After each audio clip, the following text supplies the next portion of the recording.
ഓം ശ്രീ സായിറാം. എല്ലാവർക്കും നമസ്കാരം. വിവേക ചൂടാമണി തുടർന്ന് നോക്കാം.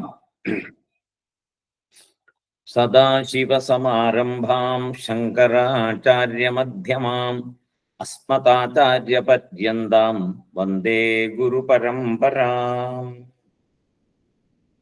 കഴിഞ്ഞ ദിവസം ഛാന്ദോഗ്യോപനിഷത്തില് തത് ത്വം അസി എന്നുള്ള തത്വമസി എന്നുള്ള ആ വാക്യം, മഹാവാക്യം, ഐക്യത്തെ സംബന്ധിക്കുന്ന, ജീവബ്രഹ്മ ഐക്യത്തെ സംബന്ധിക്കുന്ന വാക്യങ്ങളെല്ലാം മഹാവാക്യങ്ങളാണ്. അങ്ങനെയുള്ള ആ മഹാവാക്യം 9 പ്രാവശ്യം വരുന്നുണ്ട് ഛാന്ദോഗ്യോപനിഷത്തിൽ മാത്രം എന്ന് പറഞ്ഞു. എന്തിനാണ് അങ്ങനെ വരുന്നത്? വീണ്ടും വീണ്ടും മുഹുഹു എന്ന് പറഞ്ഞു. അതിന്റെ പ്രാധാന്യം അത്രത്തോളം ഉണ്ട്. നമ്മളെല്ലാവരും എത്തിച്ചേരേണ്ട സ്ഥലമാണ് ജീവബ്രഹ്മ ഐക്യം. നമ്മൾ ജീവനായിട്ടുള്ള നമ്മൾ ജീവബ്രഹ്മ ഐക്യത്തിലെത്തി നമ്മൾ ആ മോക്ഷപദവിയിലേക്ക് എത്തണം എന്നുള്ളൊരു സന്ദേശമാണ് അതിൽ കൂടി. ഏറ്റവും പ്രധാനപ്പെട്ട ലക്ഷ്യം അത് തന്നെയാണ്. അതുകൊണ്ടാണ് വീണ്ടും വീണ്ടും തത്വമസി എന്ന വാക്യത്തെ പറയാൻ കാരണം എന്ന് കഴിഞ്ഞ ശ്ലോകത്തിൽ പറഞ്ഞു. നമുക്ക് പുതിയ ശ്ലോകം, അടുത്ത ശ്ലോകം നമുക്ക് നോക്കാം.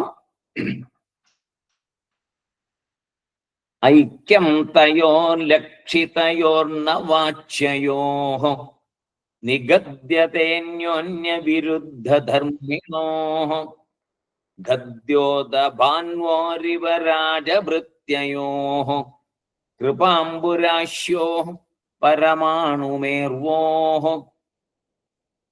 ഐക്യം തയോർ ലക്ഷിതയോർന വാച്യയോഃ നിഗദ്യതേന്യോന്യവിരുദ്ധധർമ്മിണോഃ ഗദ്യോദഭാന്വോരിവരാജഭൃത്യയോഃ കൃപാംബുരാശ്യോഃ പരമാണുമേർവോഃ. ഈ ശ്ലോകം എന്താ പറയുന്നത്? എന്തിന്റെ ആധാരത്തില് ഐക്യം പറയാം? എന്തിന്റെ ആധാരത്തിലാണ് ഐക്യം പറയാൻ പറ്റുക? എന്തിന്റെ ആധാരത്തിലാണ് ഐക്യം പറയാൻ പറ്റാതിരിക്കുക? ആ കാര്യങ്ങളാണ് ഇവിടെ പറയുന്നത്. എങ്ങനെയാണ് ഐക്യം പറയാൻ പറ്റുക, എങ്ങനെയാണ് ഐക്യമില്ല എന്നുള്ളതും വരിക എന്നുള്ള രീതിയാണ് ഇവിടെ പറയുന്നത്. നമ്മള് വളരെ പ്രധാനപ്പെട്ട ഒരു ഭാഗമാണിത്. നമ്മൾ പല വാക്യങ്ങളെയും നമ്മുടെ ജീവിതത്തിൽ പല വാക്യങ്ങളും നമ്മൾ ഉപയോഗിക്കും. അതായത് സെന്റൻസുകൾ പലതും നമ്മൾ പറയും. പദങ്ങളുടെ ചേർച്ച ഉണ്ടാവും, പല പദങ്ങൾ ചേരും. ആ പദങ്ങൾ ചേരുമ്പോഴാണ് വാക്യങ്ങൾ ഉണ്ടാവുന്നത്. ഒരു പദം തനിയെ ഉണ്ടെങ്കിൽ വാക്യാവത്തില്ല. പദങ്ങൾ ചേരുമ്പോൾ അതിന്റെ അർത്ഥം വരുമ്പോൾ അങ്ങനെ വാക്യങ്ങൾ ഉണ്ടാവും. പദങ്ങൾ ചേർത്താലേ വാക്യങ്ങൾ ഉണ്ടാവും. ഇപ്പൊ തത് എന്ന് മാത്രം പറഞ്ഞാൽ വാക്യമാവില്ലല്ലോ. തത് ത്വം അസി എന്ന് പറയുമ്പോഴേ വാക്യമാവുള്ളൂ. അപ്പൊ അങ്ങനെ ഒറ്റയ്ക്കൊറ്റയ്ക്കൊരു വാക്കുകൾ ഉണ്ടാവും, പക്ഷെ ആ പദങ്ങൾ കൂട്ടിച്ചേരുമ്പോഴാണ് വാക്യം ഉണ്ടാകുന്നത്. ശാസ്ത്രപ്രകാരം ഒരു വാക്യത്തിന് പല അർത്ഥങ്ങൾ ഉണ്ടാകാം. ഒരു വാക്യത്തിന് തന്നെ പല അർത്ഥങ്ങൾ ഉണ്ടാകും. അതാണ് ശാസ്ത്രം പറയുന്നത്. അതായത് അതിനെ പറയുന്ന ഒരു ഭാഷയുണ്ട് ശാസ്ത്രത്തില്, വാച്യാർത്ഥം. ഒരു വാക്യം കേട്ട ഉടനെ, ഒരു സെന്റൻസ് കേട്ട ഉടനെ നമ്മുടെ ഉള്ളില് ഉണ്ടാകുന്ന ഒരു അർത്ഥം, ഒരു വാക്യം കേൾക്കുമ്പോൾ നമുക്കുണ്ടാകുന്ന, പെട്ടെന്നുണ്ടാകുന്ന, നമ്മുടെ മനസ്സിലുണ്ടാകുന്ന ഒരു അർത്ഥമാണ് വാച്യാർത്ഥം. ആ വാക്കിന്റെ ഡയറക്റ്റ് ആയിട്ടുള്ള മീനിങ് ആയിട്ട് വരുന്നത് വാച്യാർത്ഥം. നേരിട്ടുള്ള ആ പദത്തിന്റെ അർത്ഥത്തെ ബന്ധപ്പെടുത്തി വരുന്നത് വാച്യാർത്ഥം. ചില സമയത്തില് നമ്മൾ കേട്ട ആ വാക്യവും നമ്മുടെ മനസ്സിൽ തോന്നിയ അർത്ഥവും തമ്മിൽ ഒരു യോജിപ്പ് കാണില്ല.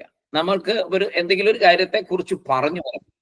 അപ്പൊ നമ്മുടെ മനസ്സിൽ പെട്ടെന്ന് ഉണ്ടാകുന്നതും പക്ഷെ നമ്മുടെ മുമ്പിൽ അനുഭവത്തിൽ വരുന്നതുമായിട്ട് നോക്കുമ്പോൾ ഒരു ബന്ധം കാണില്ല. മനസ്സിൽ തോന്നിയ ഒരർത്ഥവും ആ സിറ്റുവേഷനും തമ്മിൽ ഒരു യോജിപ്പ് കാണില്ല. ശരിയായ അർത്ഥം നമുക്ക് അവിടെ കിട്ടില്ല. ആ വാക്യത്തിൽ നിന്ന് ഒറ്റ നോട്ടത്തിൽ ശരിയായ അർത്ഥം നമുക്ക് ആ വാക്യത്തിൽ കിട്ടില്ല. അപ്പോ വാച്യാർത്ഥത്തോട് ബന്ധപ്പെട്ട വേറെ അർത്ഥത്തെ എടുക്കേണ്ടി വരും. വാച്യാർത്ഥം നമുക്ക് പെട്ടെന്ന് നമുക്ക് കിട്ടുന്ന വാച്യാർത്ഥം അവിടെ യോജിക്കില്ല. അപ്പോ വാച്യാർത്ഥവുമായിട്ട് ബന്ധപ്പെടാത്തത് പറ്റില്ല, ബന്ധപ്പെട്ട വേറെ അർത്ഥത്തെ നമ്മൾ അവിടെ കണക്കാക്കേണ്ടി വരും. ഒരേ വാക്യം വേറെ അർത്ഥം തരും, ഒരേ വാക്യം വേറെ അർത്ഥത്തെ തരും. ഇതിന് ലക്ഷ്യാർത്ഥം എന്നാണ് പറയുക. ഇതിന് ലക്ഷ്യം എന്താണോ ലക്ഷ്യം അത് വെക്കുന്ന ആ ലക്ഷ്യാർത്ഥം എന്ന് പറയും. വാക്ക് എന്തിനെയാണോ ആ വാക്കുകൊണ്ട് ആ സെന്റൻസ് കൊണ്ട് ഉദ്ദേശിച്ച് എന്ത് ലക്ഷ്യമാണോ അതുകൊണ്ട് ഉദ്ദേശിച്ച് അതിനെ കാണിച്ചു തരുന്നതാണ് ലക്ഷ്യാർത്ഥം. ഒറ്റ നോട്ടത്തിൽ നമുക്കൊരു വാക്കിൽ തോന്നുന്ന അർത്ഥമാണ് വാച്യാർത്ഥം. നമ്മൾ പറയും അയാളൊരു പുലിയാണ് കേട്ടോ എന്ന് പറയും. അയാളൊരു പുലിയാണെന്ന് പറയുമ്പോ ആ മനുഷ്യനില് ഈ പുലിയുടെ ഒരു ധീരതയോ അല്ലെങ്കിൽ അതിന്റെ ഭയമില്ലായ്കയോ അല്ലെങ്കിൽ അതിന്റെ അശക്തിയോ അങ്ങനെ എന്തെങ്കിലും ഒരു ക്വാളിറ്റി കണ്ടിട്ടാണ് പറയുന്നത്. അല്ലാതെ പുലി എന്നുള്ളൊരു വാച്യാർത്ഥം, അയാൾ പുലിയാണ് എന്ന് പറഞ്ഞാൽ അയാൾ എന്താ പറയാ, നമ്മൾ വാച്യാർത്ഥത്തിൽ പുലി എന്നുള്ളതിനെ കാണുമ്പോൾ ഉള്ളൊരു മൃഗം, അങ്ങനെ അയാൾ മൃഗമാണെന്നാണോ ഉദ്ദേശിച്ചത്? പുലി എന്ന മൃഗമാണ് അയാൾ എന്നാണോ ഉദ്ദേശിച്ചത്? അല്ല. അയാളിലുള്ള ചില ക്വാളിറ്റീസ് പുലിയുടെ ക്വാളിറ്റിയുമായിട്ട് അത് ധൈര്യത്തിന് വേണ്ടിയിട്ടോ അല്ലെങ്കിൽ അയാളുടെ ശക്തിക്കായിട്ടോ പെട്ടെന്നുള്ള ഒരു ചാട്ടം, ഇരയുടെ മേത്തേക്ക് ചാടി വീഴുന്ന ആ ഒരു ശക്തിയായിട്ടോ അങ്ങനെ എന്തെങ്കിലും ഒരു രീതിയിൽ പറയാം. ഒരു കഴിവായിട്ട് അവിടെ പുലിയുടെ ഒരു കഴിവ് എന്നുള്ളതിനെ മാത്രമേ അവിടെ ഉദ്ദേശിക്കുള്ളൂ. അല്ലാതെ പുലി എന്ന് പറയുന്ന ഒരു മൃഗത്തെ അവിടെ അങ്ങനെ നമ്മൾ കാണുകയല്ല ചെയ്യുക. അയാളൊരു സിംഹം ആണ് എന്ന് പറയുമ്പോൾ അയാൾ സിംഹത്തിന്റെ എന്താണ്, കാട്ടിലെ രാജാവാണ്, അതുപോലെ ഇയാൾ നാട്ടിലെ പ്രമാണിയാണ്, ഒരു സിംഹമാണ് എന്ന് പറയുന്ന രീതിയിലല്ലേ നമുക്ക് എടുക്കാൻ പറ്റില്ല. അല്ലാണ്ട് അയാൾ സിംഹത്തിന്റെ രൂപവും താടിയും ഒക്കെ സിംഹത്തിന്റെ രൂപവും ഭാവവും ഒക്കെ ഉള്ള ഒരാളാണ് എന്നാണോ നമ്മൾ എടുക്കുക? അല്ല. ആ സിംഹത്തിന്റെ ഒരു ക്വാളിറ്റി, ഇയാളില് ഒരു ക്വാളിറ്റി ഉണ്ട് സിംഹത്തെ പോലെ എന്നുള്ളത്, അതാണ് എടുക്കുക. അപ്പോ അയാളൊരു സിംഹമാണ് എന്ന് പറയുമ്പോൾ അവിടെ വാച്യാർത്ഥം അല്ല എടുക്കുക, അവിടെ ലക്ഷ്യാർത്ഥം. അവിടെ നമ്മൾ എടുക്കുന്ന അർത്ഥത്തിനാണ് ലക്ഷ്യാർത്ഥം എന്ന് പറയുന്നത്. വാക്കുകൊണ്ട് സിംഹം എന്നുള്ളതും ആ വ്യക്തിയുമായിട്ട് യോജിക്കുമോ? യോജിക്കില്ല. എന്താ വെച്ചാൽ സിംഹത്തിന്റെ രൂപവും ഭാവവും ഒരു ഒന്നുമല്ല, അയാൾ ഒരു മൃഗവുമല്ല, അയാൾ ഒരു മനുഷ്യനാണ്. അപ്പൊ മൃഗവും മനുഷ്യനും കൂടെ എങ്ങനെ ഒരുപോലെ ആവില്ല. അപ്പൊ ഉദ്ദേശിച്ചത് വാച്യാർത്ഥമല്ല, സിംഹം എന്നുള്ളതിന്റെ വാച്യാർത്ഥമല്ല ഉദ്ദേശിച്ച്, സിംഹം എന്നുള്ളതിന്റെ ലക്ഷ്യാർത്ഥമാണ് ഉദ്ദേശിച്ചത്. അങ്ങനെ നമ്മുടെ ജീവിതത്തിൽ നമ്മൾ നോക്കുകയാണെങ്കിൽ പല സന്ദർഭങ്ങളിലും ഇങ്ങനെ നമ്മൾ കേൾക്കുന്ന പല കാര്യങ്ങളുടെയും വാച്യാർത്ഥത്തെ നമുക്ക് എടുക്കാൻ പറ്റില്ല, അതേസമയം ലക്ഷ്യാർത്ഥത്തെ എടുക്കേണ്ടി വരും. ഇപ്പൊ നിസ്സാരം ഒരു ലഡു എടുത്ത് തന്നിട്ട് പറയാണ് ഈ ലഡു കഴിക്കൂ എന്ന് പറയും. ലഡു കഴിക്കൂ എന്ന് പറയുമ്പോൾ നമ്മൾ അത് ലഡു മേടിച്ചിട്ട് സാധാരണ നിലയ്ക്ക് ലഡു കഴിക്കും, ചെറിയ ലഡു ആയിരിക്കും, നമ്മൾ മുഴുവൻ കഴിക്കും. അതേസമയം ഒരു മാമ്പഴം തന്നിട്ട് പറയാണ് മാമ്പഴം കഴിക്കൂ എന്ന് പറയുന്നു. മാമ്പഴം കഴിക്കൂ എന്ന് പറഞ്ഞല്ലോ, അതിന്റെ വാച്യാർത്ഥം എന്താണ്? മാമ്പഴം കഴിക്കൂ, ആ മാമ്പഴം കഴിക്കണം എന്നാണ്. അപ്പൊ ശരി, അതിന്റെ തോലും ദശയും അതിനകത്തുള്ള അതിന്റെ വിത്തും അതായത് മാങ്ങാണ്ടിയും എല്ലാം കൂടെ കഴിക്കാൻ പറ്റുമോ? പറ്റില്ല. നമ്മളതിൽ നിന്ന് ഉപേക്ഷിക്കേണ്ടതിനെ ഉപേക്ഷിക്കും. അതിന്റെ ദശ മാത്രം എടുത്തിട്ട് തൊലിയും അതിനകത്തുള്ള ആ മാങ്ങാണ്ടിയും എല്ലാം നമ്മൾ പുറത്തേക്ക് കളയും, അതിന്റെ സീഡ് കളയും. അപ്പൊ കഴിക്കേണ്ട അംശം മാത്രമേ കഴിക്കേണ്ട കാര്യമുള്ളൂ. പറഞ്ഞതോ മാമ്പഴം കഴിക്കൂ എന്ന് പറഞ്ഞു. ഇപ്പൊ ലഡു കഴിക്കൂ എന്ന് പറഞ്ഞാൽ, അല്ലെങ്കിൽ മിഠായി കഴിക്കൂ എന്ന് പറയുന്ന പോലെ, മിഠായി കഴിക്കൂ എന്ന് പറഞ്ഞാൽ മിഠായി തരുമ്പോ മിഠായിയുടെ പൊതിഞ്ഞിരിക്കുന്ന ആ കവർ നമ്മൾ കഴിക്കുവോ? കഴിക്കില്ല. മിഠായി കഴിക്കൂ എന്ന് പറഞ്ഞ് തന്നപ്പോ അതിനകത്തുള്ള മിഠായി മാത്രമല്ലേ കഴിക്കുള്ളൂ, കവർ കഴിക്കില്ലല്ലോ. അതുപോലെ മാമ്പഴം കഴിക്കൂ എന്ന് പറയുമ്പോൾ അതിനകത്ത് കളയേണ്ടത് ഏതാണോ അത് കളഞ്ഞ് ബാക്കിയുള്ളത് കഴിക്കുക എന്നാണ് അതുകൊണ്ട് ലക്ഷ്യം വെക്കുന്നത്. അതാണ് ലക്ഷ്യാർത്ഥം. ഊണ്, ഇലയിലാണ് ഊണ്, ഇലയിലെ ഊണ് എന്നിട്ട് കഴിക്കൂ എന്ന് പറയുമ്പോൾ ഇല കഴിക്കാറില്ലല്ലോ, ഊണ് മാത്രമല്ലേ കഴിക്കുള്ളൂ, ഇലയെ കഴിക്കില്ല. അങ്ങനെ ആ വാച്യാർത്ഥത്തില് മാത്രമല്ല ചെയ്യുക, ലക്ഷ്യാർത്ഥത്തിലാണ് ജീവിതത്തിലെ പല സന്ദർഭങ്ങളിൽ കൂടി നമ്മൾ കടന്നു പോകുന്നത്. ഇപ്പോ അമ്മ കുട്ടി കളിച്ചുകൊണ്ടിരിക്കുന്ന കുട്ടിയോട് പറയാണ് 6 മണിയായി എന്ന് കുട്ടിയോട് ഉച്ചത്തിൽ പറയുന്നു. 6 മണിയായി കേട്ടോ എന്ന് പറയുന്നു. അവിടെ എന്താണ് ഉദ്ദേശിച്ചത്? കുട്ടി സംശയമായി, 6 മണിയായോ എന്ന് കുട്ടിക്ക് സംശയമായി, അതുകൊണ്ട് 6 മണിയായി എന്ന് ഉറപ്പിച്ചു പറഞ്ഞു, അല്ലെങ്കിൽ ക്ലോക്കിൽ അതല്ലല്ലോ അവിടെ ഉദ്ദേശിച്ചത്. അവിടെ ഉദ്ദേശിച്ചത് എന്താണ്? 6 മണി വരെ കളിക്കാൻ പാടുള്ളൂ എന്ന് പറഞ്ഞിട്ട് 6 മണി കഴിഞ്ഞാൽ വേഗം വന്ന് കൈക്കാല് കഴുകി നാമം ചൊല്ലണം എന്ന് പറഞ്ഞിട്ടുണ്ട്. അതിന്റെ സമയം ആയി. അപ്പൊ നാമം ചൊല്ലാൻ വരൂ എന്നുള്ളതാണ് 6 മണിയായി എന്ന് പറയുമ്പോൾ ഉദ്ദേശിക്കുന്നത്. കേൾക്കുമ്പോഴോ 6 മണിയായി, ആ ശരി 6 മണി ആയിക്കോട്ടെ. അല്ലല്ലോ, അതല്ല അവിടെ ഉദ്ദേശിച്ചത്. അവിടെ ഉദ്ദേശിച്ചത് 6 മണിയായി, അതുകൊണ്ട് അടുത്ത 6 മണിക്ക് ശേഷം ചെയ്യേണ്ട കാര്യങ്ങൾ എന്താണോ അതിനെ ചെയ്യണം എന്നുള്ളതിന്റെ ഒരു ഓർമ്മിപ്പിക്കലാണ്. അപ്പൊ അവിടെ ലക്ഷ്യാർത്ഥമാണ്, അവിടെ വാച്യാർത്ഥമല്ല. അപ്പോ അങ്ങനെ ജീവിതത്തിൽ പല സന്ദർഭങ്ങളിലും ഇങ്ങനെ ഉണ്ടാവാം. ഇവിടെ എന്താണ് അതിന് കാര്യം? ജീവൻ, ഈശ്വരൻ എന്ന 2 പദങ്ങളാണ് ഇവിടെ ഉള്ളത്. ജീവൻ, ഈശ്വരൻ 2 പദങ്ങളുണ്ട്.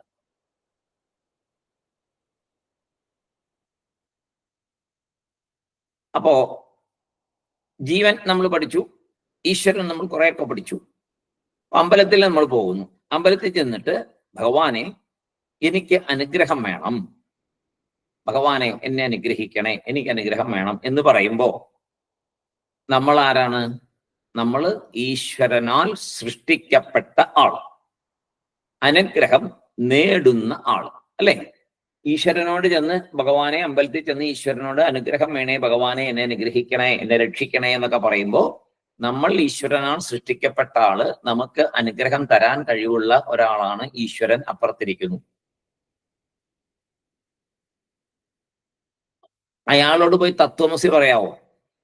അമ്പലത്തിൽ പോകുന്ന ഒരാളോട് തത്വമസി പോകേണ്ട കാര്യമില്ല എന്ന് പറയാവോ? അങ്ങനെ പറയാൻ പാടില്ല. അത് മനസ്സിലാക്കേണ്ട ഒരു സ്റ്റേജിൽ അത് മനസ്സിലാക്കും. വേദാന്തം പഠിക്കാനുള്ളൊരു കാലമാകുമ്പോൾ, പക്വതയാകുമ്പോൾ പഠിക്കും. അതുവരെ എന്ത് വേണം? അതുവരെ ഇങ്ങനെ തന്നെ പോണം. ജഗൽ സൃഷ്ടാവ് എന്നൊരു ശക്തി ഉണ്ടെന്നും നമുക്ക് മുകളിലാണ് ആ ശക്തി എന്നും നമ്മളിപ്പോൾ ആശ്രയിക്കേണ്ടത് ആ ശക്തിയെയാണെന്നും വേറൊന്നിനെയുമല്ല ആശ്രയിക്കേണ്ടത്, പരിപൂർണമായിട്ടും ആശ്രയിക്കേണ്ട ആ ശക്തിയാണെന്നും ഒക്കെ ആദ്യത്തെ സ്റ്റെപ്പുകളാണ്. ആ സ്റ്റെപ്പുകളൊക്കെ വേണം. അതൊന്നും വേണ്ടെന്ന് വെക്കാൻ പാടില്ല. അയാളോട് പോയി പെട്ടെന്ന് തത്വമസി, അമ്പലത്തിലേക്കൊന്നും പോകേണ്ട കാര്യമില്ല, നീ ഈശ്വരനാണ്, അയാളും അതും അവിടെ ഉള്ളതും ഈശ്വരൻ തന്നെയാണ്, നീ ഈശ്വരൻ തന്നെയാണെന്നൊന്നും പറഞ്ഞാൽ അതിനുള്ള പക്വതയായിട്ടില്ല. അതിനുള്ള പക്വത ആകുന്നവരോടെ അത് പറയാവൂ. പക്വന്ന ആകൾക്കേ അത് മനസ്സിലാവുകയുള്ളൂ, അല്ലാത്തവർക്ക് അത് മനസ്സിലാവില്ല.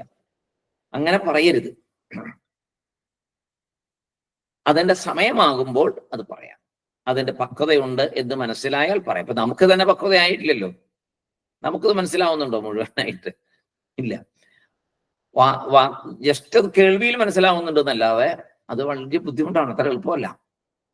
അപ്പോ ജീവൻ എന്ന് മനസ്സിലാക്കി ഇരിക്കുമ്പോ, നമ്മള് ജീവൻ എന്ന് മനസ്സിലാക്കിയിരിക്കുമ്പോ ഇതൊക്കെ, ഏത് അമ്പലത്തിൽ പോകുന്നതും ഈശ്വരനോട് ഭഗവാനെ എന്നെ അനുഗ്രഹിക്കണം എന്ന് പറയുന്നതൊക്കെ നാം ജീവൻ എന്ന് സ്വയം മനസ്സിലാക്കിയിരിക്കുന്നു. ജീവൻ എന്ന് മനസ്സിലാക്കിയിരിക്കുന്നു. നമ്മൾ ജീവൻ എന്ന് മനസ്സിലാക്കുമ്പോൾ എന്താണ്? പഞ്ചകോശങ്ങൾക്ക് അടിമയായിട്ടിരിക്കുന്നു. സ്ഥൂല സൂക്ഷ്മ കാരണ ശരീരങ്ങളാണ് ഞാൻ എന്ന് വിചാരിച്ചിരിക്കുന്നിടത്തോളം കാലം. അതാണ് ജീവന്റെ ഇപ്പോഴത്തെ അവസ്ഥ. ഈ അവസ്ഥയിൽ തത്വമസി പറഞ്ഞാൽ അയാൾക്ക് മനസ്സിലാവില്ല.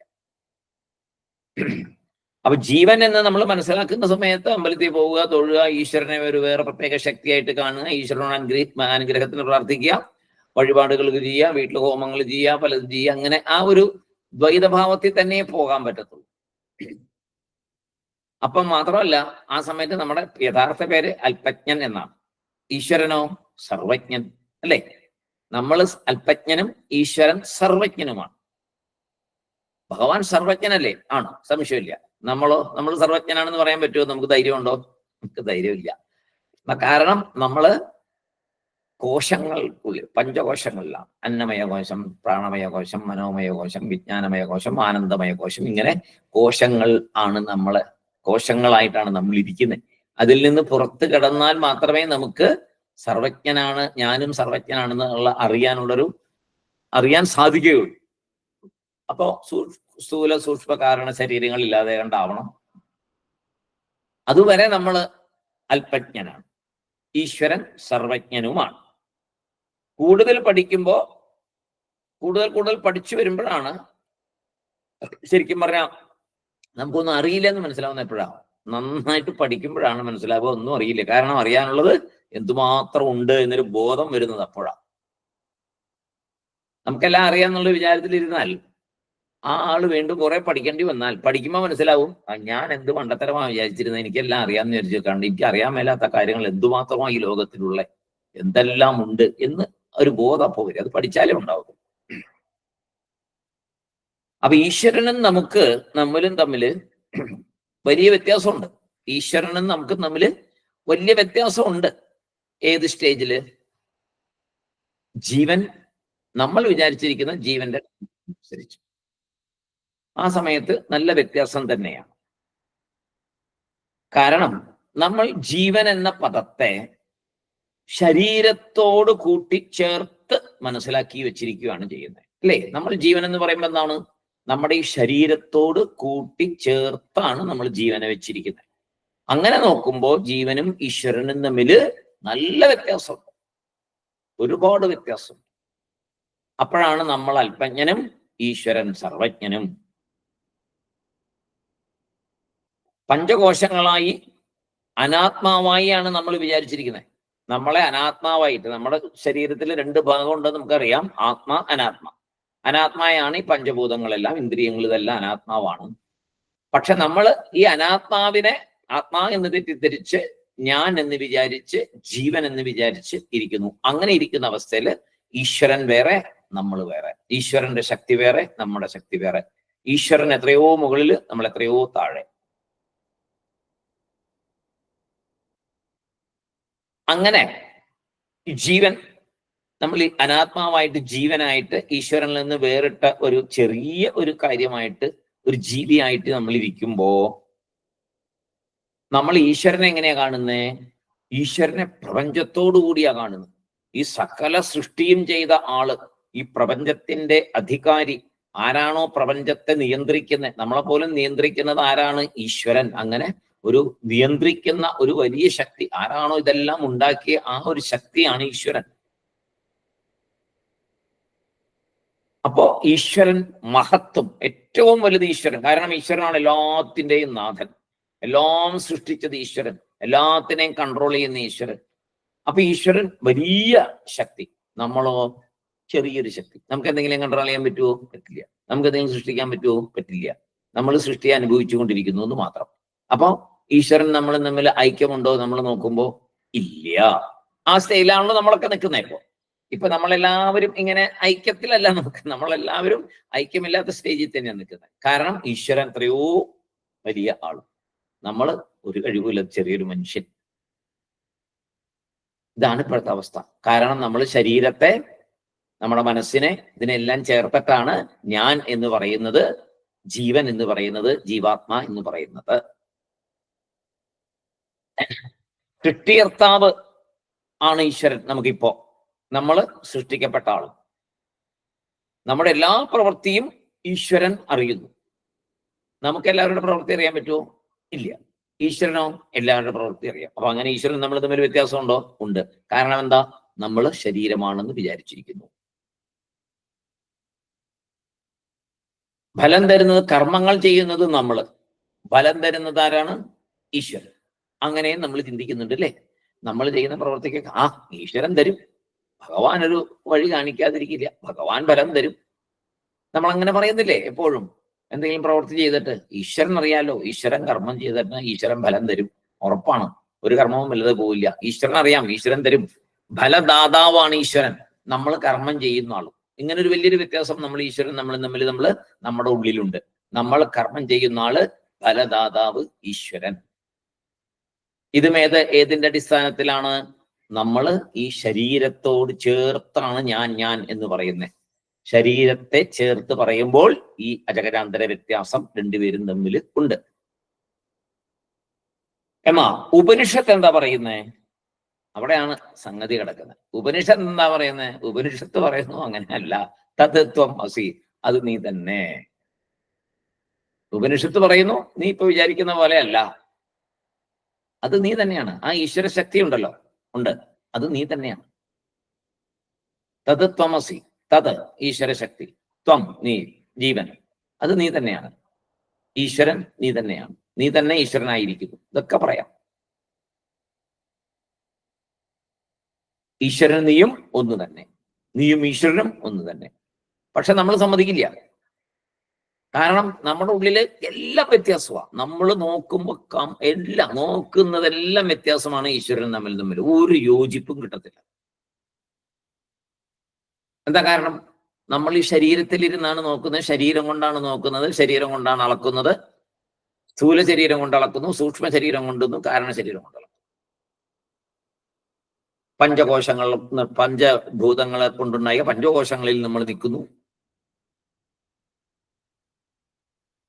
അങ്ങനെ വരുമ്പോ ജീവൻ, അതായത് ത്വം എന്ന പദത്തിന്റെ വാച്യാർത്ഥം എന്ത്? അതാണ് ഇവിടെ ചോദിക്കാൻ പോകുന്നത്. ത്വം എന്ന പദത്തിന്റെ നമ്മൾ വിശദമായിട്ട് നോക്കി. ത്വംപദ വിചാരവും തത്പദ വിചാരവും ഒക്കെ നടത്തിക്കൊണ്ടിരിക്കുകയാണ്. അപ്പൊ അതില് ത്വം എന്ന പദത്തിന്റെ വാച്യാർത്ഥം എന്ത്? എന്താ വാച്യാർത്ഥം? നീ, ഞാൻ എന്നെല്ലാം പറയുമ്പോ മനസ്സിനെ അറിയുന്ന വാച്യാർത്ഥം എന്താണ്? ചിന്തിച്ചു നോക്കുക. നമ്മുടെ ഉള്ളിലുള്ള വാച്യാർത്ഥം എന്താണ്? ത്വം എന്നുള്ളതിന്റെ അനാത്മാവിനോട് ചേർന്ന ഒരു ജീവൻ, അനാത്മാവിനോട് ചേർന്ന ഒരു അറിവ് സ്വരൂപം,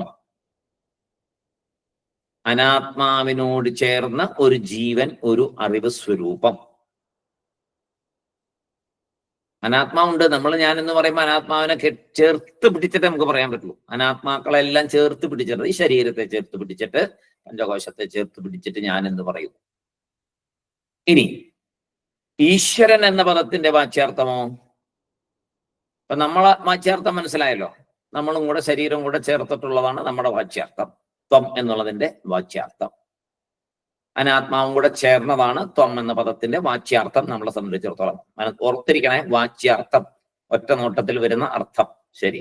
ഇനി തത് എന്ന പദത്തിന്റെ വാച്യാർത്ഥമോ? അതായത് ഈശ്വരൻ എന്ന പദത്തിന്റെ വാച്യാർത്ഥം എന്താണ്? ബ്രഹ്മതത്വമോ ചൈതന്യമോ അതൊക്കെയാണോ പെട്ടെന്ന് വരിക? തത്പദം വരുമ്പോ ബ്രഹ്മം, ചൈതന്യം, ഇതാണോ മനസ്സിൽ വരിക? അല്ല. എന്താ വരിക നമുക്ക്? ഈ ലോകമെല്ലാം സൃഷ്ടിച്ച ആ ഈശ്വരൻ എന്നേ വരുള്ളൂ. തത്പദത്തിന്റെ വാച്യാർത്ഥം വരുമ്പോ ആദ്യം തോന്നുന്നത് വാച്യാർത്ഥമാണ് മനസ്സിൽ വരിക. എങ്ങനെ? സിംഹം എന്ന് പറഞ്ഞ പോലെ, ധൈര്യം എന്ന ലക്ഷ്യാർത്ഥം പറഞ്ഞ പോലെ പിന്നീട് വരും. ഈ ലോകത്തിന് കാരണമായ ശക്തി എന്നല്ലേ വരുള്ളൂ ആദ്യമേ. ഫസ്റ്റിലെ വരുന്ന എന്താ? തത്പദ വിചാരം ചെയ്യുമ്പോൾ വാച്യാർത്ഥം ഈ ലോകത്തിനെല്ലാം കാരണമായ ശക്തി. ആരാണ് ഇതെല്ലാം സൃഷ്ടിച്ചത്? അദ്ദേഹം. സർവജ്ഞൻ, സർവശക്തൻ, സർവവ്യാപി, ഇങ്ങനെയൊക്കെ ഈശ്വരന്റെ വാച്യാർത്ഥം നമ്മുടെ ഉള്ളിൽ വരും. അതിന് ഏറ്റവും വലിയ വാച്യാർത്ഥം ഇതെല്ലാം സൃഷ്ടിച്ചിരിക്കുന്ന ആൾ, ഇതിന്റെ എല്ലാം നാഥൻ, ഇതെല്ലാം സൃഷ്ടിച്ചിരിക്കുന്ന ആള്, അതാണ് ആദ്യം വരിക. ഈ ജഗത്ത് മുഴുവൻ സൃഷ്ടിച്ചിരിക്കുന്ന ആളാണ് ഈശ്വരൻ. അതാണ് ആദ്യം വരിക. ഈ ലോകത്തിന് കാരണമായ ശക്തി എന്നാണ് ആദ്യം വരിക. അപ്പൊ ജീവന്റെ വ്യാഖ്യാർത്ഥം നമ്മൾ പറഞ്ഞത് ശരീരത്തോടുകൂടെ സ്ഥൂല സൂക്ഷ്മ കാരണ ശരീരത്തോടു കൂടിയ അറിവ് സ്വരൂപമായ ഒരാൾ, അതാണ് ജീവൻ എന്ന് പറഞ്ഞു. കാരണ സൂക്ഷ്മ സ്ഥൂല ശരീരത്തോടു കൂടിയ ഒരു അറിവ് സ്വരൂപം, ഒരു ചൈതന്യം, അത് ജഡമാണ് എന്ന് നാം പറഞ്ഞു. ഇങ്ങനെ സ്ഥൂല സൂക്ഷ്മ കാരണ ശരീരത്തോടു കൂടിയ അറിവ് സ്വരൂപമായ ജീവനെയും, പ്രത്യേകം ശ്രദ്ധിക്കണം, സ്ഥൂല സൂക്ഷ്മ കാരണ ശരീരത്തോടു കൂടിയ അറിവ് സ്വരൂപമായ ചൈതന്യ സ്വരൂപമായ ജീവനെയും സകല സൃഷ്ടിക്കും കാരണമായ സർവശക്തനായ ഈശ്വരനെയും ഐക്യപ്പെടുത്താൻ പറ്റുമോ? ഇതാണ് ചോദ്യം. സ്ഥൂല സൂക്ഷ്മ കാരണ, നമ്മൾ ഈ കാണുന്ന ശരീരത്തോടു കൂടിയ അറിവ് സ്വരൂപമായ ജീവനെയും സകല സൃഷ്ടിക്കും കാരണമായ സർവജ്ഞനായ ചൈതന്യ സ്വരൂപമായ ആ ഈശ്വരനെയും ഐക്യപ്പെടുത്താൻ പറ്റുമോ? ഇല്ല. അതായത് വാച്യാർത്ഥം എടുത്താൽ പറ്റില്ല, സംശയിക്കുക വേണ്ട. നമ്മളും ഈശ്വരനും രണ്ട് അറ്റത്താണ് നിൽക്കുന്നത്. ഒരിക്കലും നമ്മൾ രണ്ടും ഐക്യപ്പെടുത്താൻ പറ്റില്ല വാച്യാർത്ഥം വരുമ്പോൾ. കാരണം എന്താ? വാച്യാർത്ഥത്തിൽ ആരാണ് നമ്മൾ ഈ ശരീരവും ആയിട്ട് ബന്ധപ്പെട്ടിരിക്കുന്ന ചൈതന്യം. ശരീരവുമായിട്ട്, ശരീരത്തെ വേർതിരിക്കാൻ പറ്റത്തില്ല നമുക്ക്. സ്ഥൂലസൂക്ഷ്മ കാരണ ശരീരത്തോടുകൂടി ചൈതന്യ സ്വരൂപം. ഈശ്വരൻ നോക്കുമ്പോൾ സകല സൃഷ്ടിക്കും കാരണമായ ചൈതന്യ സ്വരൂപം. എല്ലാം ഭഗവാനാണ്. ഇതിന്റെ എല്ലാം ഭഗവാനാൽ നിർമ്മിക്കപ്പെട്ടത്, ഭഗവാൻ ഉണ്ടാക്കിയതാണ് ഈ ജഗത്ത് മുഴുവൻ. അപ്പൊ അങ്ങനെയുള്ള ഭഗവാനും നമ്മളുമായിട്ട് ഐക്യപ്പെടുത്താൻ നമുക്ക് ഒറ്റ നോട്ടത്തില് വാച്യാർത്ഥം മുഖാന്തിരം ജീവൻ ഈശ്വരൻ എന്നുള്ള വാക്കുകളുടെ വാച്യാർത്ഥം എടുത്താൽ ഐക്യപ്പെടുത്തുവാൻ പറ്റില്ല.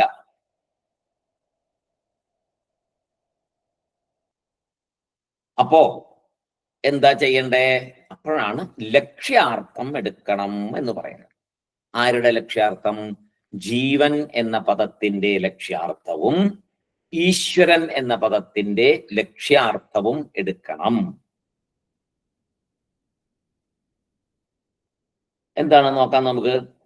ജീവന്റെ ലക്ഷ്യാർത്ഥം എന്താണ്? ആരാണ് ശരിക്കും ജീവൻ? ശരീരമാണോ? അല്ല. പിന്നെ നശിച്ചു പോകുന്ന ശരീരമാണോ ജീവൻ? അല്ല. പിന്നെ ചൈതന്യ സ്വരൂപം, ആത്മാ. ഈ സ്ഥൂല സൂക്ഷ്മ കാരണ ശരീരത്തിനകത്ത് പ്രവർത്തിക്കുന്ന ചൈതന്യമാണ് ജീവൻ. ബാക്കിയൊക്കെ ഇതിന്റെ കൂട്ടത്തിൽ വന്നു, അത് പോവുകയും ചെയ്യും. അത് ശാശ്വതമല്ല. ശാശ്വതമായതാരാണ്? മരിക്കാത്തതാരാണ്? ആത്മാ. നശിക്കാത്തതാരാണ്? ആത്മാ. അപ്പൊ ജീവന്റെ ലക്ഷ്യാർത്ഥം എന്താണ്? ആത്മാ, നാശമില്ലാത്ത ചൈതന്യം. അതാണ് ജീവൻ എന്ന പദത്തിന്റെ ലക്ഷ്യാർത്ഥം.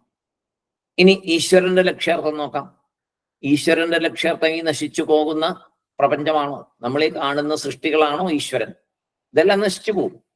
പിന്നെ എന്താണ് ഈശ്വരൻ? ഇതിന്റെ പുറകിലുള്ള നാശമില്ലാത്ത സത്യമായ അനന്തമായ ആ ശക്തി, ആ ചൈതന്യം. അതിന്റെ പേരെന്താണ്? ബ്രഹ്മം. അത് തന്നെ ആത്മാ. അപ്പൊ ഈശ്വരന്റെ ലക്ഷ്യാർത്ഥം എന്താണ്? ബ്രഹ്മം അഥവാ ആത്മാ. ജീവന്റെ ലക്ഷ്യാർത്ഥം ആത്മാ. ഇനി ജീവന്റെ വാച്യാർത്ഥമോ? പഞ്ചകോശത്തോട് ചേർന്നതാണ് ജീവന്റെ വാച്യാർത്ഥം. പഞ്ചകോശങ്ങളോട് ചേർന്നത് ജീവന്റെ വാച്യാർത്ഥം. ഈശ്വരന്റെ വാച്യാർത്ഥം സകല സൃഷ്ടിക്കും കാരണമായ ജഗത്തിന്റെ ആള്.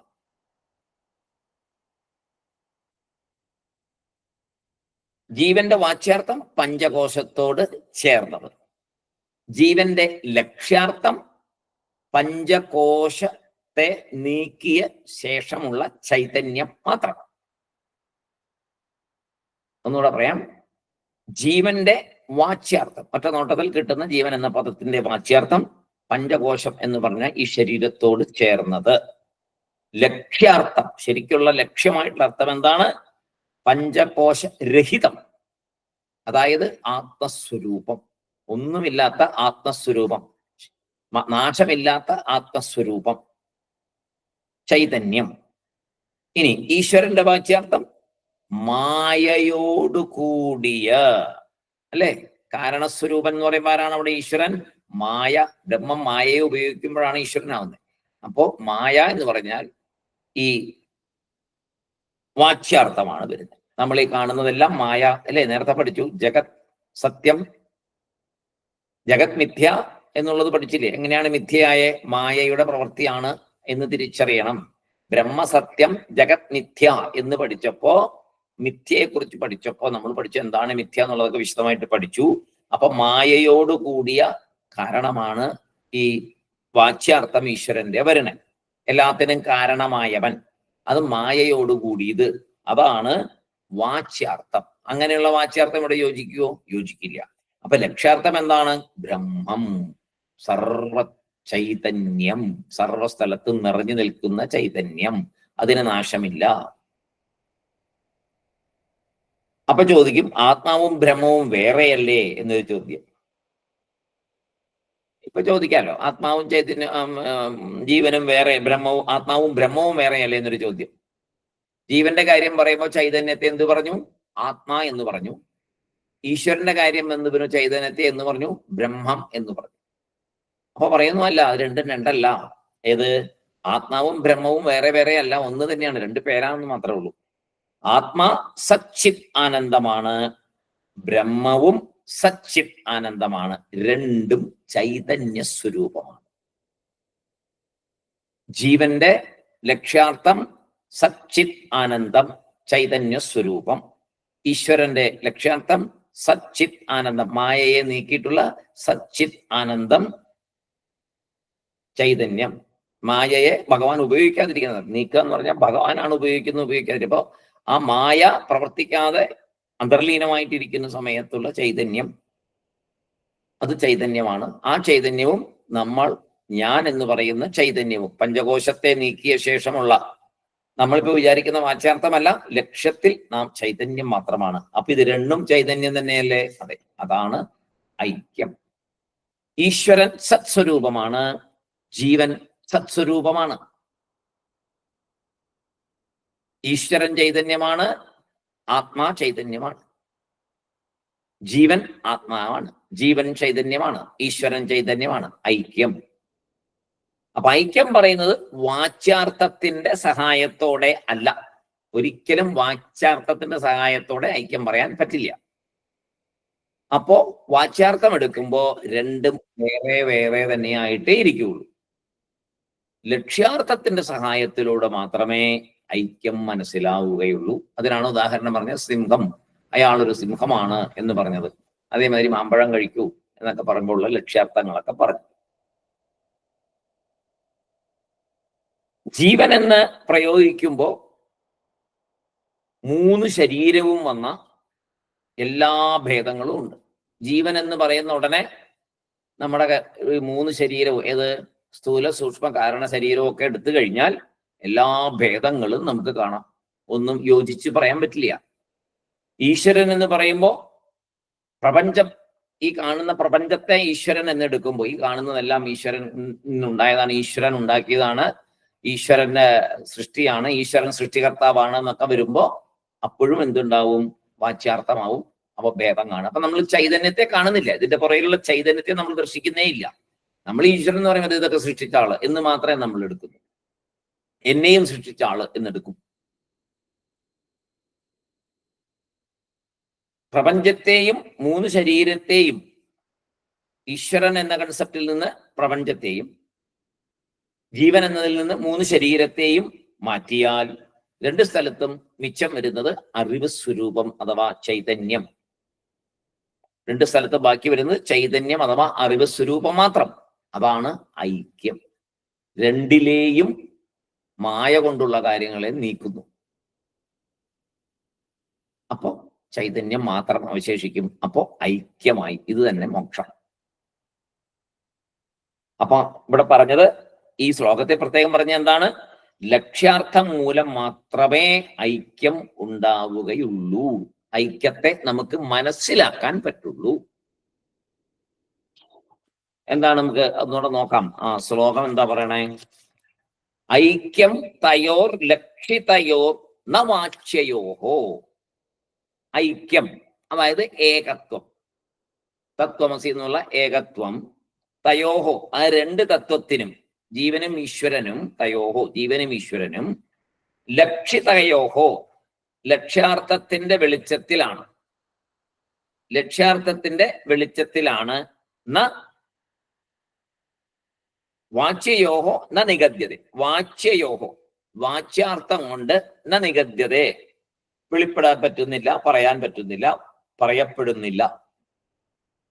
ഏകത്വം പറയപ്പെടുന്നത് ലക്ഷ്യാർത്ഥത്തിന്റെ പേരിൽ മാത്രമാണ്, വാച്യാർത്ഥത്തിന്റെ പേരിൽ പറയപ്പെടുന്നില്ല.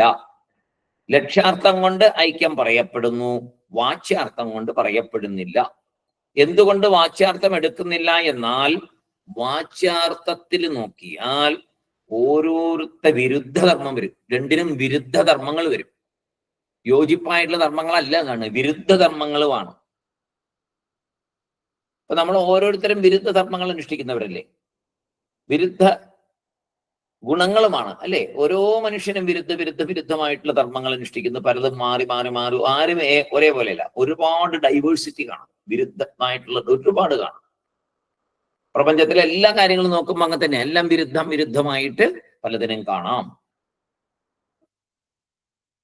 അതാണ് അന്യോന്യ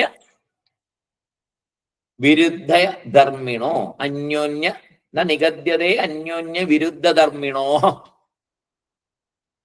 അന്യോന്യ വിരുദ്ധ ധർമ്മിണോഹോ. ഓരോരുത്തരും വേറെ വേറെ ധർമ്മം ചെയ്യുന്നതായിട്ടാണ്, വിരുദ്ധ ധർമ്മങ്ങൾ ചെയ്യുന്നതായിട്ടാണ് കാണുന്നത്. ജീവനും ഈശ്വരനും വിരുദ്ധ ധർമ്മങ്ങളോട് കൂടിയവരായിട്ട് നമുക്ക് തോന്നും അല്ലേ? സർവജ്ഞൻ, നമ്മൾ അല്പജ്ഞൻ. സർവനിയന്താവ്, നമ്മൾ കർമ്മം ചെയ്യുന്ന ആള്. ഈശ്വരൻ, നമ്മൾ കർമ്മം ചെയ്യുന്ന വ്യക്തി, ഈശ്വരൻ കർമ്മഫലം തരുന്ന ആള്. നമ്മൾ അനുഗ്രഹം ചോദിക്കുന്ന ആള്, ഈശ്വരൻ അനുഗ്രഹം തരുന്ന ആള്. ഇങ്ങനെ രണ്ടും വിരുദ്ധ ധർമ്മത്തിലെ നമുക്ക് വാച്യാർത്ഥം എടുത്താൽ നോക്കാൻ പറ്റത്തുള്ളൂ. വാച്യാർത്ഥം നോക്കുമ്പോൾ രണ്ടും വിരുദ്ധ ധർമ്മങ്ങളിലാണ് പോകുന്നത്. ഐക്യം പറയാൻ പറ്റില്ല. അനുഗ്രഹം കൊടുക്കുന്ന ആൾ ഈശ്വരൻ, അനുഗ്രഹം മേടിക്കുന്ന ആള് നമ്മൾ. എല്ലാം രണ്ടായിട്ട് കാണും. സകലതും രണ്ടായിട്ടേ കാണാൻ പറ്റത്തുള്ളൂ.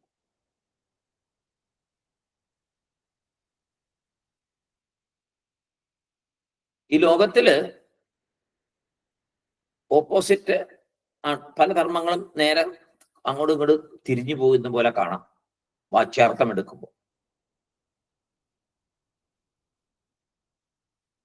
ഒറ്റവാട്ടത്തിൽ പറയും അച്ഛനും അമ്മയും, ഈശ്വരൻ അച്ഛനാണ് അമ്മയാണെന്ന് പറയുമ്പോൾ ഈശ്വരന്റെ ധർമ്മം അച്ഛനമ്മയുടെ ധർമ്മമല്ല, തീർത്തും വേറെ ധർമ്മമാണ് കാണിക്കുന്നത് അല്ലെ? ഈശ്വരന്റെ ധർമ്മം അച്ഛനമ്മയുടെ ധർമ്മമാണോ ശരിക്കും? അല്ല, വേറെ ധർമ്മമാണ്, സർവ്വത്തെ സംരക്ഷിക്കുന്ന ധർമ്മമാണ് കാണിക്കുന്നത്. അപ്പൊ ഞാൻ കർമ്മം ചെയ്യുന്ന ആള്, ഈശ്വരനോ കർമ്മഫലം തരുന്ന ആള്. ഈശ്വരന് സർവ്വ ഐശ്വര്യവും ഈശ്വരനിലുണ്ട്. നമുക്കോ വളരെ കുറച്ച് ഐശ്വര്യങ്ങളേ ഉള്ളൂ കയ്യിൽ. ഒന്നുമില്ലെന്ന് തന്നെ പറയാം. ഇല്ലാത്തവരും ഉണ്ട്, ഒന്നും ഇല്ലാത്തവരും ഉണ്ട്, കുറച്ചുള്ളവരുണ്ട്. ഈശ്വരനോ സർവ്വ ഐശ്വര്യവും നിറഞ്ഞു നിൽക്കുന്ന ശക്തി. ഇതാണ് ഈ വിരുദ്ധധർമ്മം എന്ന് പറയുന്നത്. വാച്യാർത്ഥം മുഖേനയുള്ള വിരുദ്ധധർമ്മങ്ങൾ എന്ന് പറയുന്നത് ഇതിനാണ്. ഈ വിരുദ്ധധർമ്മം എന്ന് ഇതുകൊണ്ട് ഉദ്ദേശിക്കുന്നത് ഇങ്ങനെയുള്ള രണ്ടും തമ്മിലുള്ള വ്യത്യാസത്തെ പറയാനാണ്. അതിനാൽ ഇവിടെ വാച്യാർത്ഥം പറയുന്നില്ല. ഐക്യം പറയണമെങ്കിൽ, തത്വമസി എന്നുള്ള ഐക്യം പറയണമെങ്കിൽ ലക്ഷ്യാർത്ഥം തന്നെ ആധാരം. വേറൊന്നുകൊണ്ടും അത് പറയാൻ പറ്റില്ല. അപ്പോ ജീവൻ, ഈശ്വരൻ എന്നുള്ള പദങ്ങളിലെ ലക്ഷ്യാർത്ഥത്തെ മനസ്സിലാക്കിയാൽ മാത്രമേ ഐക്യം മനസ്സിലാവുകയുള്ളൂ. പിന്നെന്താ പറയണേ? ഗദ്യോത ഭാനുവോ ഇവ. ഗദ്യോതം എന്ന് പറഞ്ഞ മിന്നാമിനിങ്ങൻ. ഗദ്യോത ഭാനുവോഹോ ഇവ. ഗദ്യോത മിന്നാമിനിങ്ങാണ്. മിന്നാമിനിങ്ങിന് വെളിച്ചമുണ്ട് അല്ലേ? ഉണ്ട്. ഭാനു സൂര്യൻ, സൂര്യനും വെളിച്ചമുണ്ട്. മിന്നാമിനിങ് സൂര്യന് തുല്യമാവുമോ? അതില്ല. രണ്ടിനും വെളിച്ചമുണ്ട്. വാച്യാർത്ഥം എടുക്കുമ്പോൾ രണ്ടിനും വെളിച്ചമുണ്ട്. വെളിച്ചമുള്ളത് തന്നെ, രണ്ടും വെളിച്ചമുള്ളതാണ്. വെളിച്ചമുള്ളത് കൊണ്ട് രണ്ടും, ആ വെളിച്ചം എന്നുള്ളൊരു കൺസെപ്റ്റിനെ മാത്രം എടുത്തു കഴിഞ്ഞാൽ രണ്ടും ഒന്ന് എന്ന് പറയാൻ പറ്റുമോ? മിന്നാമിനിങ്ങും സൂര്യനും തുല്യമാണോ? അല്ല. അപ്പൊ അവിടെ വാച്യാർത്ഥം എടുത്തു കഴിഞ്ഞാൽ രണ്ടും ഒന്നാണെന്ന് പറയാൻ പറ്റില്ല. അപ്പൊ വാച്യാർത്ഥം കൊണ്ട് അവിടെ നമുക്ക് ലക്ഷ്യത്തിലേക്ക് എത്താൻ പറ്റില്ല. ഇനി രാജഭൃത്യയോഹോ. രാജഭൃത്യയോഹോ അടുത്ത വാക്ക് എന്താണ്? രാജാവിനും ഭൃത്യനും തമ്മിലുള്ള വ്യത്യാസം പോലെ. രാജാവ് എന്ന് പറഞ്ഞാൽ അധികാരമുള്ള ആള്, ഭൃത്യൻ എന്ന് പറഞ്ഞാൽ അതിങ്ങനെ രാജാവിന്റെ കീഴിലുള്ള ഒരു വ്യക്തി. അവിടെ അതല്ലേ വാച്യാർത്ഥം. രാജാവിന്റെ വാച്യാർത്ഥവും ഭൃത്യന്റെ വാച്യാർത്ഥവും ഒന്നാണോ? അല്ല. രാജ എന്ന പദത്തിനുള്ള വാച്യാർത്ഥം വേറെ, ഭൃത്യൻ എന്നുള്ള പദത്തിനുള്ള വാച്യാർത്ഥം വേറെ. അപ്പൊ അത് രണ്ടിനും തമ്മിൽ വ്യത്യാസമുണ്ട്. വിരുദ്ധധർമ്മം അവിടെ രണ്ടും വേറെ വേറെയാണ്. കൃപം കൂപ അങ്കു കൂപാംബുരാശ്യോഹോ പരമാണുമേർവോഹോ. എന്താണ് കൂപാംബുരാശ്യോഹോ? കൂപാംബുരാശയോഹോ. കൂപം എന്ന് പറഞ്ഞാൽ കിണർ. അമ്പുരാശി എന്ന് പറഞ്ഞ സമുദ്രം. അമ്പുരാശി. കൂപ അമ്പുരാശയോഹോ. കിണറിന്റെയും സമുദ്രത്തിന്റെയും, കിണറും സമുദ്രവും പോലെ വാച്യാർത്ഥം. കിണറ് സമുദ്രം ഒന്നാണെന്ന് വാച്യാർത്ഥത്തിൽ പറയാൻ പറ്റുമോ നമുക്ക്? കിണറും സമുദ്രം ഒന്നാണെന്ന് വാച്യാർത്ഥത്തിൽ പറയാൻ പറ്റുമോ? പറ്റില്ല. രാജാവും ഭൃത്യനും ഒന്നാണെന്ന് വാച്യാർത്ഥത്തിൽ പറയാൻ പറ്റുമോ? ഇല്ല.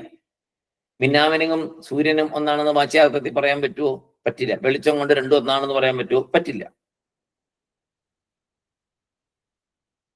പിന്നെന്താണ് അടുത്തത്? പരമാണു മേർവോഹോ.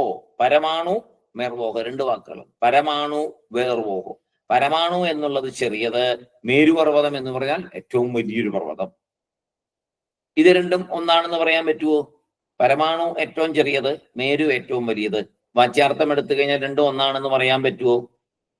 ഇല്ല, പറ്റില്ല. അപ്പൊ വാച്യാർത്ഥത്തിൽ എപ്പോഴും വിരുദ്ധത കാണിക്കും. രണ്ടും വിരുദ്ധ കാണിക്കും. വാച്യാർത്ഥത്തിൽ എപ്പോഴും വിരുദ്ധമാണ് കാണിക്കുക. ഇങ്ങനെ വിരുദ്ധത കാണിക്കും വാച്യാർത്ഥത്തില്. ഇത്രയും വ്യത്യാസങ്ങള് ഈശ്വരനും ജീവനും തമ്മിൽ വാച്യാർത്ഥത്തിലുണ്ട്. അതുകൊണ്ട് വാച്യാർത്ഥം ഒരിക്കലും ഐക്യത്തിന് ശരിയാവുകയില്ല. ഐക്യത്തിന് എപ്പോഴും ലക്ഷ്യാർത്ഥം തന്നെ എടുക്കണം. വാച്യാർത്ഥം എടുത്താൽ ഒരിക്കലും ശരിയാവില്ല. അതിന് ഉദാഹരണമാണ് പറഞ്ഞ ദദ്യോതം ഭാനു, രാജാവ് ഭൃത്യൻ, കൂപം അമ്പുരാശി, പരമാണു മേർവോ. ഇതിനൊക്കെ വാച്യാർത്ഥം എടുത്തു കഴിഞ്ഞാൽ യോജിക്കില്ലല്ലോ. അതുപോലെ തന്നെയാണ് ജീവൻ ഈശ്വരൻ എന്ന് പറയുമ്പോൾ ഇതേപോലെ വാച്യാർത്ഥം എടുത്താൽ അതിന്റെ വിരുദ്ധ ധർമ്മങ്ങളെ അത് കാണിക്കും. ആ സമയത്ത് നമുക്ക് ഐക്യം മനസ്സിലാവില്ല. അതുകൊണ്ട് വാച്യാർത്ഥം കൊണ്ടൊരിക്കലും ശാസ്ത്രം പറയുന്ന ജീവബ്രഹ്മ ഐക്യം മനസ്സിലാക്കാൻ സാധിക്കില്ല. അതുകൊണ്ട് ലക്ഷ്യാർത്ഥം വേണം എടുക്കാൻ. നമ്മൾ ഇപ്പൊ ചെയ്തുകൊണ്ടിരിക്കുന്നത്, നമ്മളിപ്പോ ജീവിക്കുന്നത് വാച്യാർത്ഥം എടുത്താണ് നമ്മൾ ഇതൊക്കെ ചെയ്തുകൊണ്ടിരിക്കുന്നത്. നമ്മൾ മുന്നോട്ട് പോയിക്കൊണ്ടിരിക്കുന്നത് വാച്യാർത്ഥത്തിൽ കൂടെയാണ്. അപ്പൊ ജീവന്റെ വാച്യാർത്ഥം അത് മനസ്സിലാക്കാൻ ഇതൊക്കെ പറഞ്ഞേ. ജീവന്റെ വാച്യാർത്ഥം എന്താണ്? ജീവന്റെ വാച്യാർത്ഥം നമ്മള് പഞ്ചകോശങ്ങളാണ് എന്നുള്ളതാണ്. പഞ്ചകോശം പ്ലസ് ചൈതന്യം എന്നുള്ളതാണ്. അപ്പൊ പഞ്ചകോശം ഉണ്ടല്ലോ, അതിനെ ചേർത്ത് പിടിച്ചാണ് നമ്മൾ എന്ന് പറയുന്നത് ശരീരത്തെ. പഞ്ചകോശം എന്നുള്ളതിന് വേറൊരു രീതി പറയണേ സ്ഥൂല സൂക്ഷ്മ ശരീര കാരണ സൂക്ഷ്മ സ്ഥൂല ശരീരങ്ങളോട് കൂടിയ നമ്മൾ ഈശ്വരനെ, സകല ജഗത്തിനും കാരണമായ ഈ കാണുന്നതെല്ലാം ഈശ്വരൻ, ഈ സകൽ സൃഷ്ടിക്കും കാരണഭൂതനായ ഈശ്വരൻ, സർവജ്ഞൻ, നമ്മൾ അല്പജ്ഞൻ, ഈശ്വരൻ തരുന്ന ആള്, നമ്മൾ മേടിക്കുന്ന ആള്, ഈശ്വരൻ അനുഗ്രഹം നൽകുന്ന ആള്, നമ്മൾ അനുഗ്രഹം ചോദിച്ചു മേടിക്കുന്ന ആള്, നമ്മൾ കർമ്മം ചെയ്യുന്ന ആള്, ഈശ്വരൻ കർമ്മഫലം തരുന്ന ആള്. ഇങ്ങനെ വാച്യാർത്ഥത്തില് രണ്ടും വിരുദ്ധ ധർമ്മങ്ങളോട് കൂടിയതാണ്. ആ വാച്യാർത്ഥം ഉപയോഗിച്ച് നമ്മൾക്ക് തത്വമസി പോലെയുള്ള ഉപനിഷത് വാക്യങ്ങളുടെ ആ വലിയ അർത്ഥം, ആ ജീവബ്രഹ്മ ഐക്യത്തെ പറഞ്ഞു തരുന്ന അർത്ഥം മനസ്സിലാക്കാൻ പറ്റില്ല. അതിന് ലക്ഷ്യാർത്ഥം എന്ന ആ വഴി തന്നെ ഉപയോഗിക്കണം. ഏതിനെ പോലെ എന്ന് പറഞ്ഞാൽ അയാൾ സിംഹമാണ് എന്ന് പറയുമ്പോൾ അവിടെ വാച്യാർത്ഥം യോജിക്കില്ല. അവിടെ ആ സിംഹത്തിന് എന്താണോ ഗുണം, അതിന്റെ ഒരു ക്വാളിറ്റി, അതിന്റെ ഒരു പ്രത്യേകത, അത് അയാളിൽ കാണുന്നു എന്നുള്ളതാണ് ലക്ഷ്യം വയ്ക്കുന്നത്.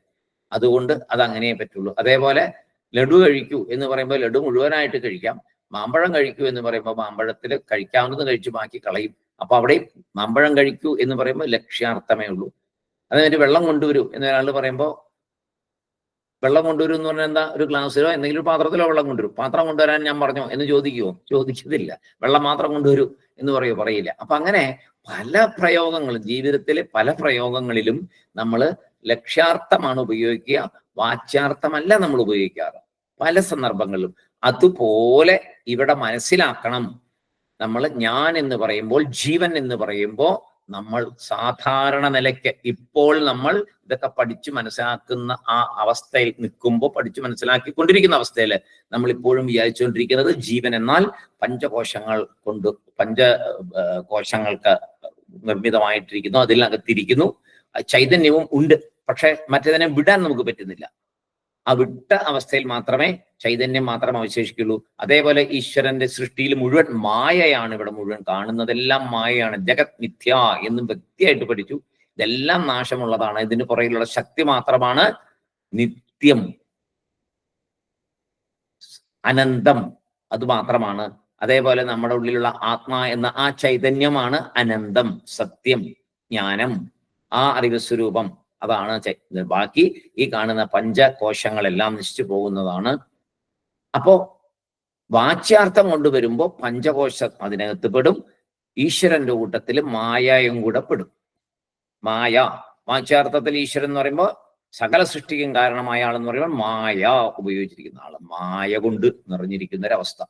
ആ മായയെ നീക്കിയാൽ ഈശ്വരൻ ബ്രഹ്മം, ഈശ്വരൻ ബ്രഹ്മം, ചൈതന്യ സ്വരൂപം മാത്രം. നമ്മളിലെ പഞ്ചകോശങ്ങളിലെ നീക്കിയാൽ നാം ഓരോരുത്തരും ചൈതന്യം മാത്രം. അപ്പൊ രണ്ട് സ്ഥലത്തും ചൈതന്യം മാത്രം. അങ്ങനെ ലക്ഷ്യാർത്ഥത്തിൽ കൂടി മാത്രമേ മഹാവാക്യങ്ങളിലെ ഐക്യത്തെ മനസ്സിലാക്കാൻ സാധിക്കുകയുള്ളൂ എന്നാണ് ശങ്കരാചാര്യസ്വാമികൾ ഈ ശ്ലോകത്തിൽ പറഞ്ഞു തന്നെ. ഇനി വീണ്ടും ഇതിനെക്കുറിച്ച് കുറച്ചുകൂടെ വിശദമായിട്ട് ആചാര്യസ്വാമികൾ അടുത്ത ശ്ലോകങ്ങളിൽ പറഞ്ഞു തരും. അത് നമുക്ക് വീണ്ടും നോക്കാനുള്ള ഭാഗ്യം ഭഗവാൻ തരട്ടെ, അതിനോട് മനസ്സിലാക്കാനുള്ള കഴിവ് ഭഗവാൻ ബാബ തരട്ടെ എന്ന് പ്രാർത്ഥിച്ചുകൊണ്ട് ഇന്നത്തെ നമ്മുടെ ക്ലാസ് ഇവിടെ നമുക്ക് ഉപസംഹരിക്കാം.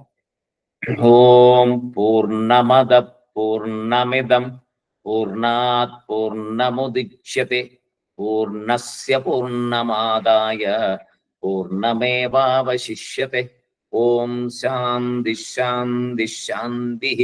ഹരി ഓം തത്സത്. ബ്രഹ്മാർപ്പണമസ്തു. എല്ലാവർക്കും സായിറാം. അടുത്ത ദിവസം